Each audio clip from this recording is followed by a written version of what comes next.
Voice of God, Volume 1, page 125. Unity in Diversity. Looking at Varna Dharma, one thing occurs to me. In the early days of our air travel, a gas filled bag was kept in the airplane. If even one hole developed in the bag, they took it as an indication that something was wrong with the airship. Therefore, they started keeping several small bags. Although they were individual bags, they were together closely in one place and supporting only one thing. The airship was free from trouble.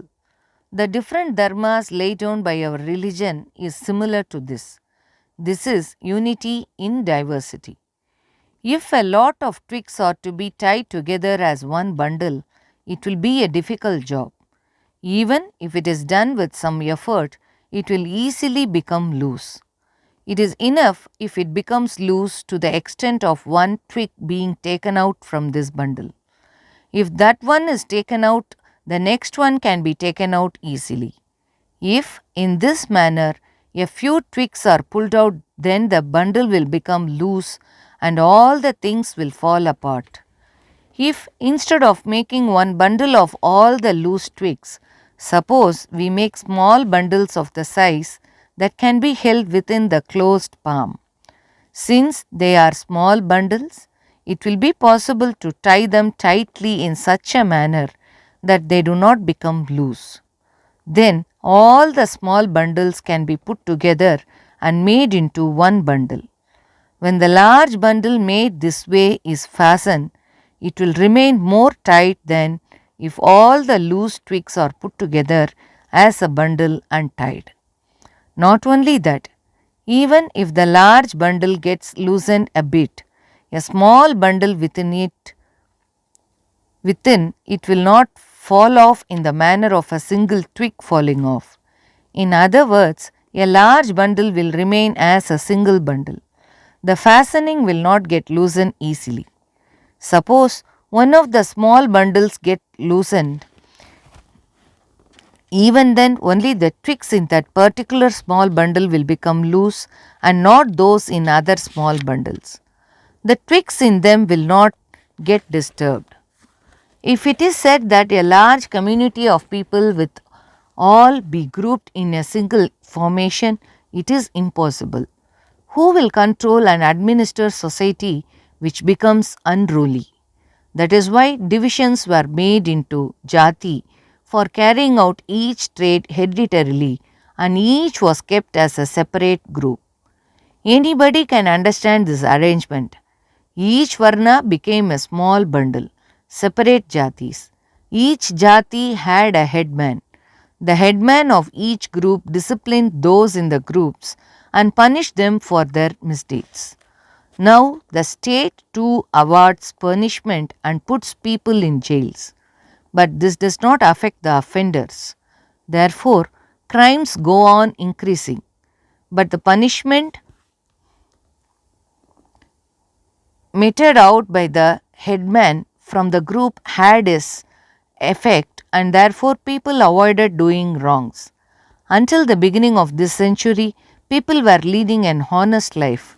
Till then, the pressure on the police and the magistrate courts was much less. What was that effective punishment which the headman of the groups meted out? It was excommunication from the jati. Whether he was a barber or a cobbler or those who are these days termed depressed or backward classes, being kept out of their jati was felt as a great punishment. They thought that it was an unbearable punishment and a great shame. What does it show? No jati had suppressed any other jati. Is it not clear that each jati had felt that it was the monarch as far as its affairs were concerned and was fully satisfied with that position? If there was superiority and inferiority status, a kind of inferiority complex would have developed automatically. Except Brahmins and Kshatriyas, no other group could have had for their jati a sense of pride and great attachment to it. When in practice people lived in small communities on the basis of jati, There was mutual love and respect, and a feeling of closeness had developed. That is why, if it is said, we will excommunicate from the jati, it was felt as a big punishment. Today, because they are getting some concessions, they may stick to that jati, but not wholeheartedly and not with a sense of pride in belonging to that jati. In olden days, there were no concessions. Still, if you see the position about 3 to 4 generations back, they had a deep attachment to the jatis. They did not have mutual love based on their common opposition to another as it is happening these days. There was no competition or conflicts based on jati, etc. Really speaking, each one took pride and felt great satisfaction in remaining within his jati and following the trade assigned to his jati, following their own rules, dharma, rituals, etc. Today, if the police come to tackle agitators, they attack the police. But in the olden days, no one opposed the headman of the groups and indulged in agitation. The reason is that the control sought to be effected by the police is external. But in the system of headman for the groups, there was the sense of belonging and feeling of relationship.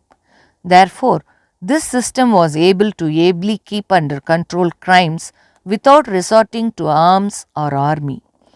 Even though the people functioned in different groups, with each group doing its work and following the code of discipline laid down for that group, they lived in amity.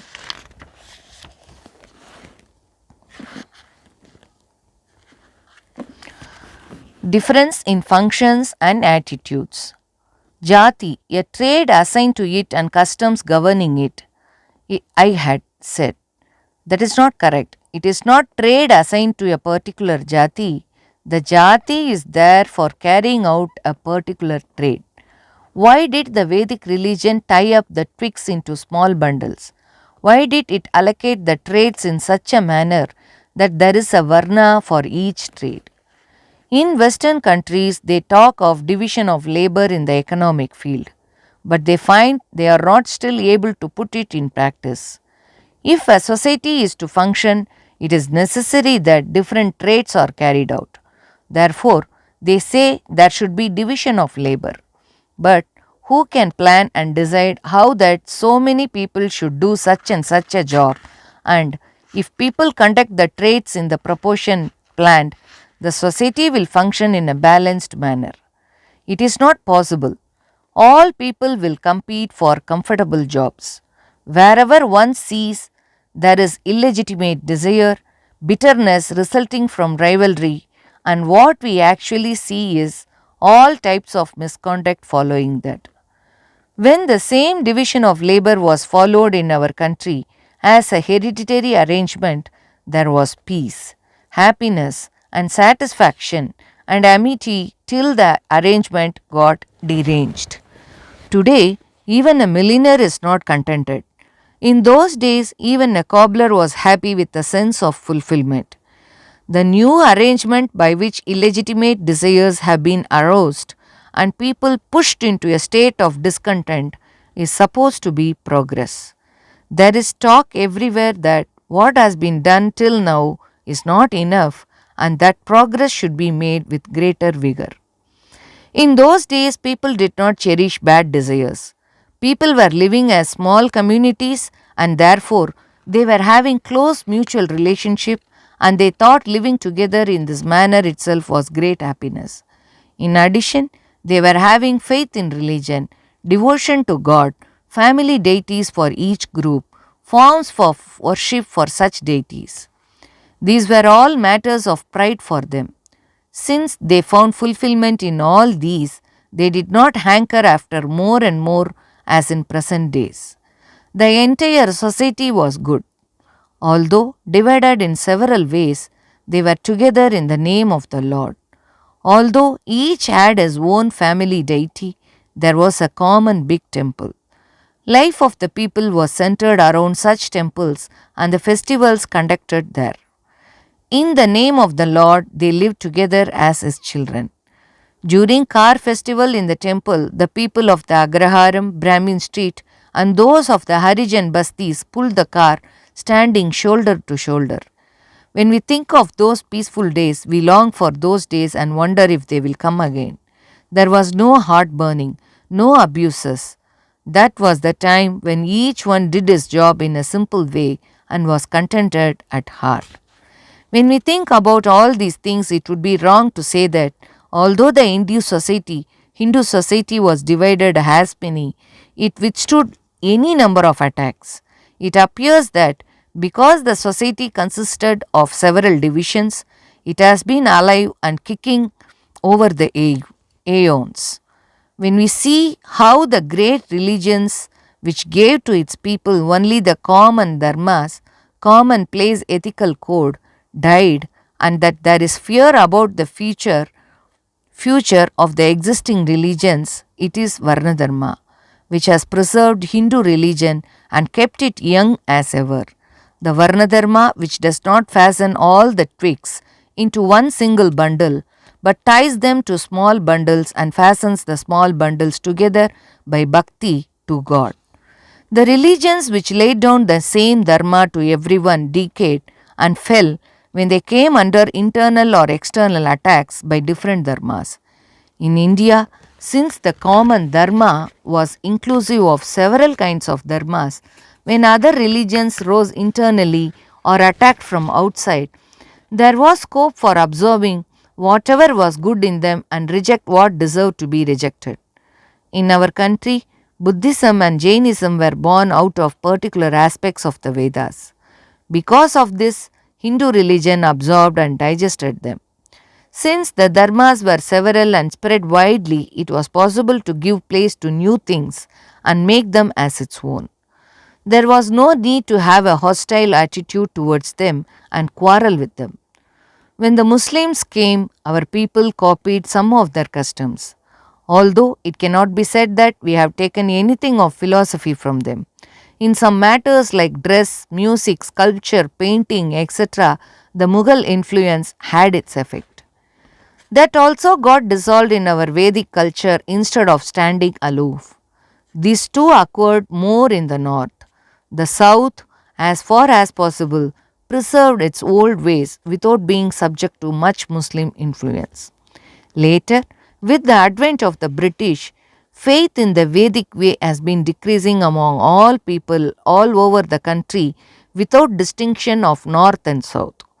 Why did the situation gradually change like this? How has it happened that all the published books of today are bitterly critical of the Varnadharma as casteism? Why is there widespread feeling that jati does harm to progress? Why has this feeling grown so much that one will be jailed if he mentions the word jati? I shall tell later to the extent I know who are all responsible for this. First of all, we have to see the reason why people say that Varnadharma should be thrown away lock, stock and barrel. They seem to find a lot of inequality in Varnadharma. They feel that it should not be so and desire that all people be made equal and their status raised. But is this practicable?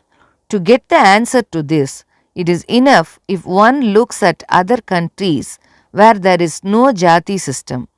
These countries are clear examples that it is impossible to level everything.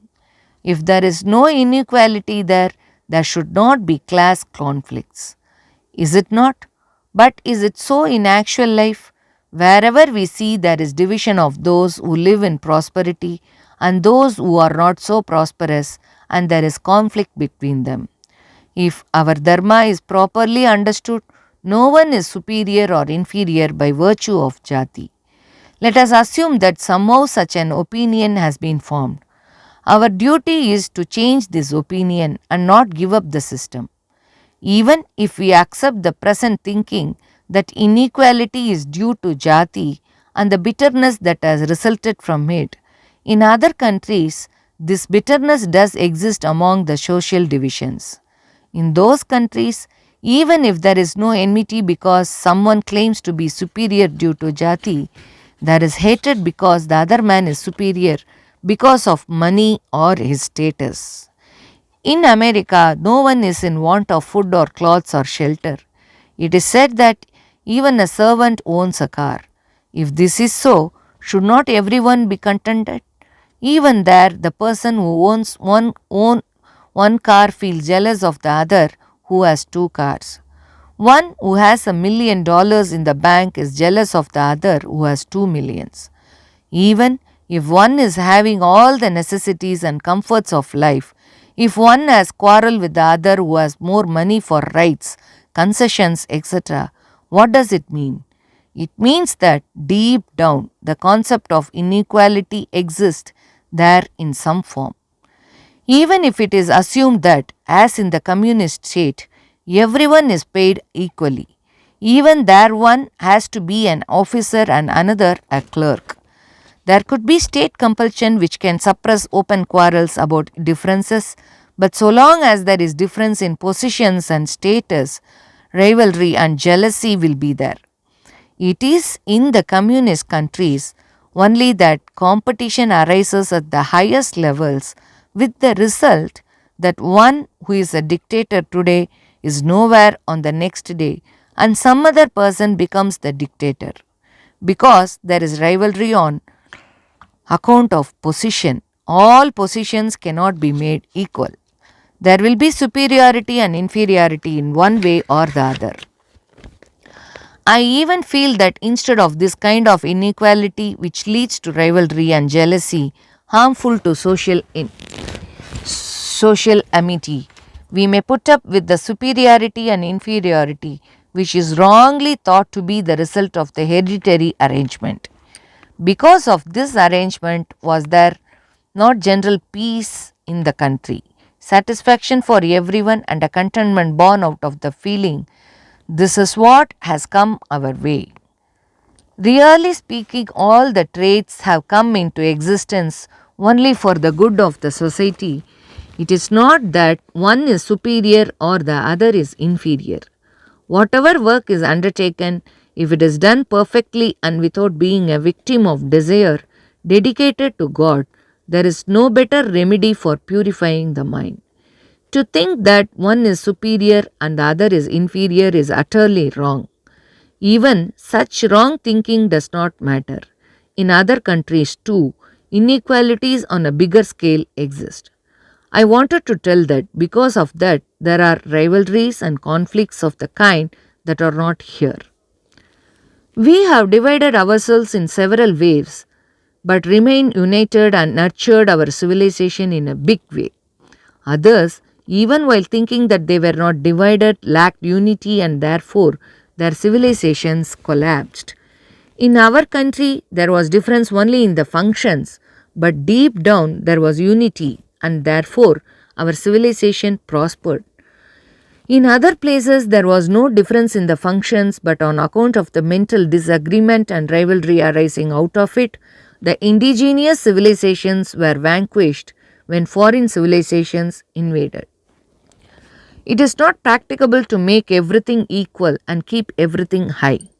It is of no use either if everything is divided in a haphazard manner.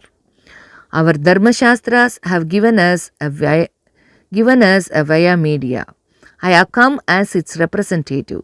That is why I say that in ritual observances there should be differences, but at heart there should be unity. I say, please do not confuse the two. Whatever differences there may be in external activities, if there is kindness at heart, there will be total peace in the country. That is how in our country society had remained peaceful over the aeons. If each one carries out his hereditary duty without selfishness and with attitude, we are doing this for the good of all people, there is no inequality. Whatever catastrophe happens, if commonplace dharmas are protected by one and all, and the special dharmas are protected by those for whom they are meant, we will never be wanting in anything.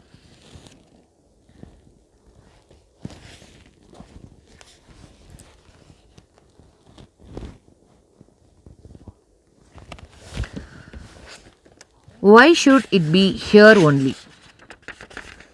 The question is asked, are there not other countries in this world? Are there not religions there? Those religions have not divided the functions on hereditary basis and created jatis. Why for us only? Even in the countries where people are not divided as jatis, there are different people discharging different functions. Those who develop the sciences and intellectual literature, those who are in charge of administration and fight wars, those who are in trade and commerce and in agriculture, workers. Even today they are there. Even looking at it impartially without the selfish consideration, this is our country. In other countries, a civilization similar to our very great civilization is not to be seen anywhere. Even if now and then a civilization is born in other countries, that does not last for thousands of years as ours has lasted. This is not trumpeting our own glory from the time of Alexander to this day. When we have gone down steeply, all foreigners exclaim, Hindu civilization, oh, how great it is! What is the force behind it?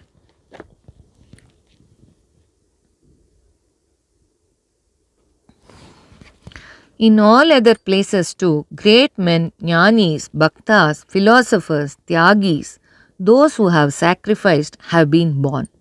But if you enumerate, we find that large numbers of great men, sadhus, jnanis, philosophers, bhaktas have appeared in our country over thousands of years without a break from generation to generation. It has not happened to this extent in other countries. Even if all the great men who appeared in all other countries are reckoned together, the number of great men who appeared in our country is more. We do not claim that this is a land of saints and sages. There is no need to do that either. People of other countries are holding it above their heads and exclaim, what a Vedanta, what philosophical concepts. They thus praise our religious literature and bow to them in reverence. Arts and sciences, architecture, music, literature, astrology, intellectual studies like mathematics, medicine, take any of these and the world praises sky high that there is nothing equal to India. Upanishads, Gita, Ramayana, Shakuntalam, nothing like these are there elsewhere in the world, they say. Nowhere in the world is anything equal to Bhakti literature like Tevaram and Divya Prabandham. Looking at Tirukural, they wonder how much a small work is able to deal with ethical aspects so clearly. They marvel at our temple towers, sculptures, divine idols, our music, Bharatanatyam, etc. And foreigners leave their homes and come down here to know more about these.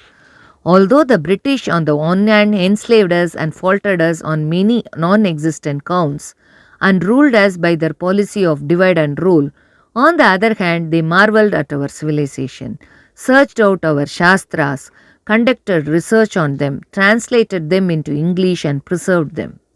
What special feature was here due to which such a great civilization thrived only here? If we try to see what special feature is there in our social structure which is absent in other countries, we find only this, Varnadharma. It is only our country with its special feature of Varnadharma which the reformists think is the source of all our problems, that excels all other countries in philosophy, good conduct, the arts, intellectual attainments and all other fields. Philosophy, arts, intellectual literature, etc. could not have flourished from generation to generation unless there was stability in the society and the resulting peaceful and carefree atmosphere. Also, philosophers and maestros in arts could not have been born in such large numbers.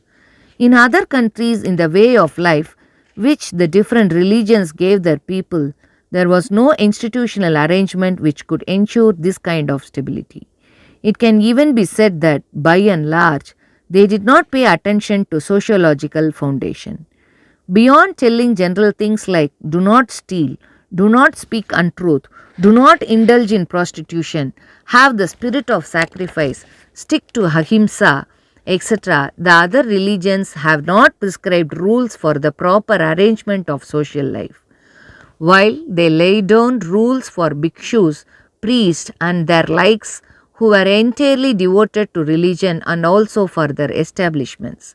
It appears that they had not paid special attention to systematizing arrangements for the society to remain bound together with all people supporting each other mutually.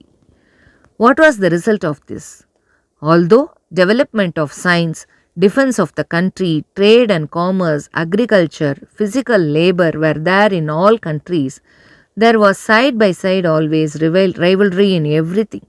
Instead of remaining satisfied in the thought, this is a task meant for us, all people went for all trades. The situation was not as it obtained in our country. The situation that there was no worry about the means for living and the confidence that we certainly have this trade which we have been doing for generations and therefore we can do it naturally and easily was not there. In olden times, this was the situation in our country, when there was stability and life was peaceful. If this is there, one need not worry about social amity and peace. Because it was there, preeminent qualities evolved in our country and eminent men who lived accordingly are countless. This stability was lacking in other countries. People were in a state of bickering and rivalry.